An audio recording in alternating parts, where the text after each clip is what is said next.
Bienvenidos a la unidad 2 denominada Ética Profesional del módulo de formación bioética. Como primer punto, conoceremos los conceptos de vocación, profesión y bioética. Hay que recordar que no va a ser lo mismo referirnos a vocación y profesión. La vocación va a ser el deseo o inclinación por parte de una persona a cierta profesión, carrera o acción. Para tener vocación debemos de tener gusto, aptitud y entrega para poder desarrollar la profesión que estamos ejerciendo.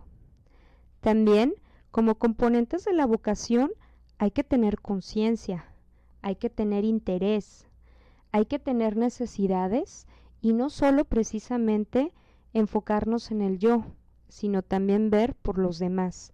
Pero también hay que tener capacidad para poder desarrollar la profesión que nosotros estamos desempeñando. Como profesión, podemos decir que es la acción y efecto de profesar, o sea, ejercer un oficio, una ciencia o un arte. Por lo tanto, es el empleo o trabajo que alguien ejerce, pero por el que también recibe una retribución económica. La bioética la podemos definir como la rama de la ética dedicada a proveer los principios para la conducta más apropiada del ser humano con respecto a la vida, tanto de la vida humana como del resto de seres vivos, así como el ambiente en el que pueden darse condiciones aceptables para la misma. El principal objetivo de la bioética va a ser ofrecer disciplina, orientación ética, estructura, un abordaje interdisciplinario y una clarificación. Hay que recordar que la bioética siempre va a defender el derecho a la vida de los otros seres humanos. Como segundo punto, continuaremos con la importancia de la ética profesional y su origen. Entre el origen podemos ver que entre las escuelas griegas se encontraban los sofistas y ellos iniciaron el pensamiento moral. Se hicieron preguntas de cómo sería una conducta moral y el por qué podrían llamarse morales. Otra escuela que podemos también analizar es la de Sócrates, quien quería que fuera una sociedad basada en reglas eternas y le daban gran importancia a la educación. Comentaban que con educación una persona podía crecer con virtudes, pero además con conocimientos que lo llevarían a actuar de manera moral, es decir, saber diferenciar lo bueno de lo malo. ¿Cuál es la importancia de la ética profesional? Bueno, pues precisamente al cumplir con una serie de deberes, pero también de obligaciones, nuestra profesión la podemos ir ejerciendo de manera correcta, de manera responsable. Y estas obligaciones y deberes que conforman el código deontológico y que rige a cada persona va a llevar no solamente un bien personal, sino un bien para todas las personas que nos puedan rodear. ¿Cuál es la importancia de la ética profesional en el orden teórico?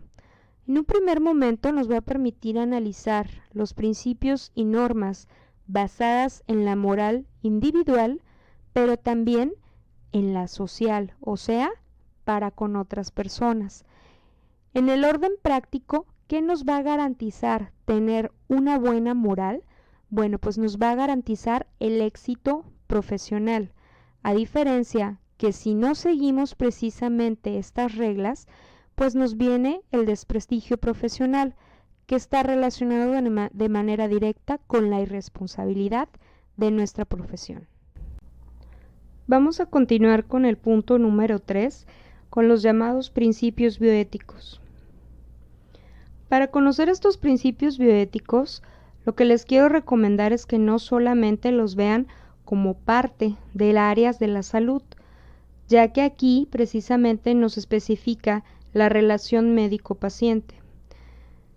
Les sugiero que no vean esto únicamente de esta manera, ya que precisamente en cualquier profesión que ustedes estén desempeñando, estos principios los pueden aplicar.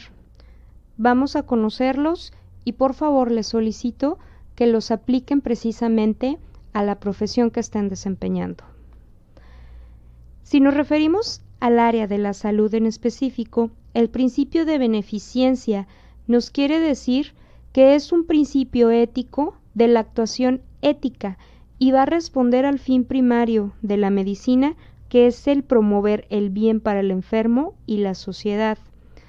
Sin embargo, si lo aplicamos desde el punto de vista desde un licenciado, desde un ingeniero o de cualquier profesión, vamos a ver precisamente que el fin de cualquier persona va a ser el promover precisamente el bienestar de la persona que nosotros estemos atendiendo.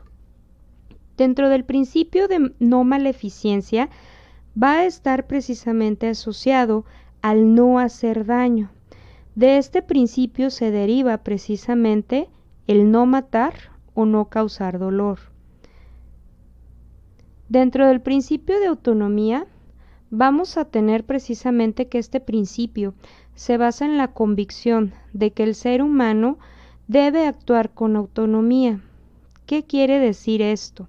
Que si bien nosotros estamos capacitados para precisamente tomar decisiones, también debemos informar a la persona que nosotros estemos atendiendo de la situación por lo que está pasando y dar precisamente posibles alternativas o soluciones que se pudieran aplicar a casos de manera particular.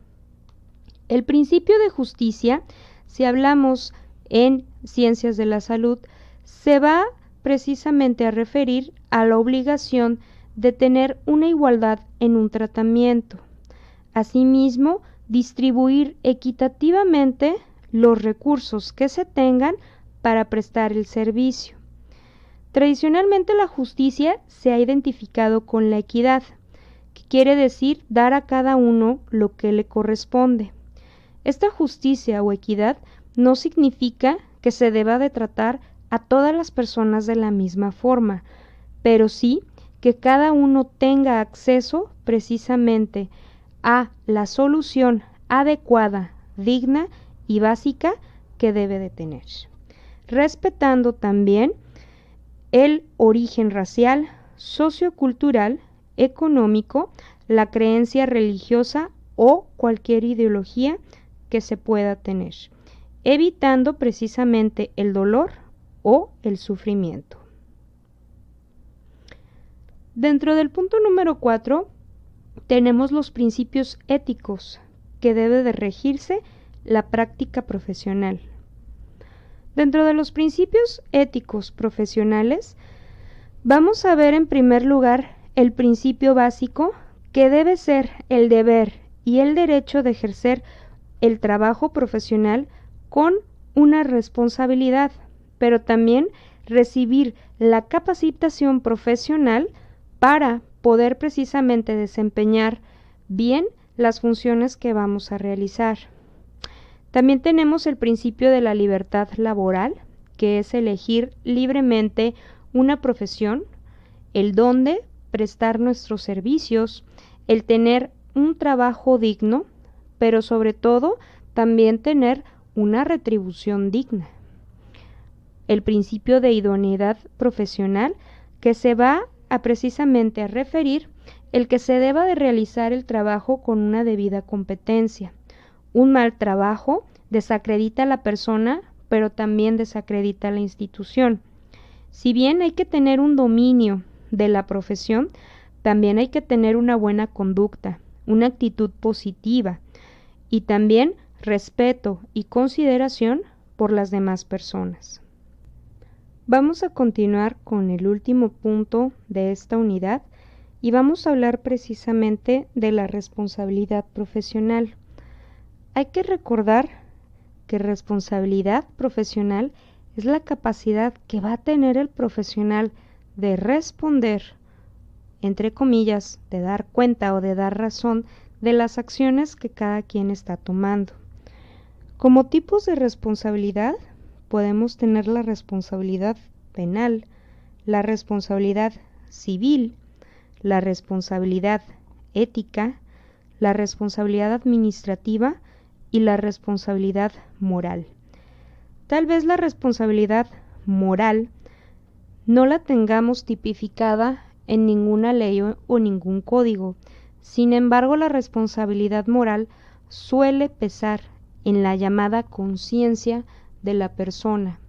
Inclusive, la responsabilidad moral a muchas personas los ha hecho desertar de precisamente la profesión que estén desempeñando.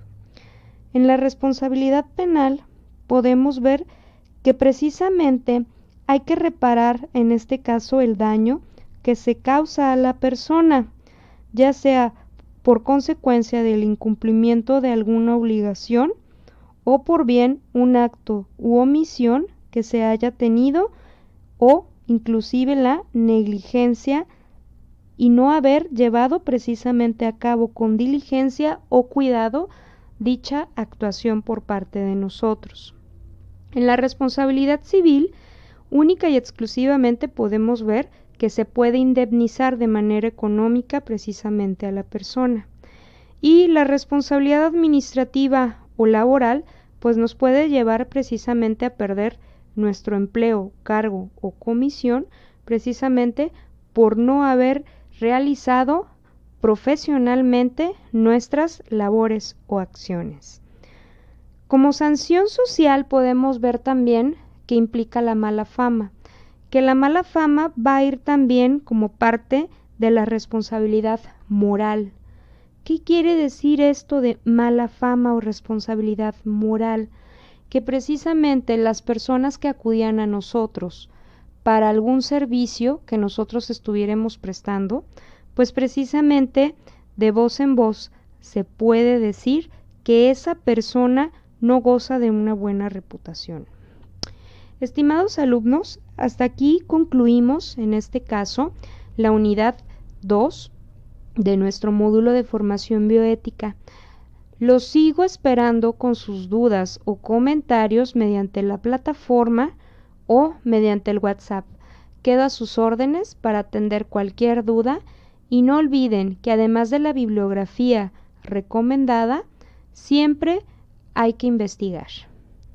Gracias.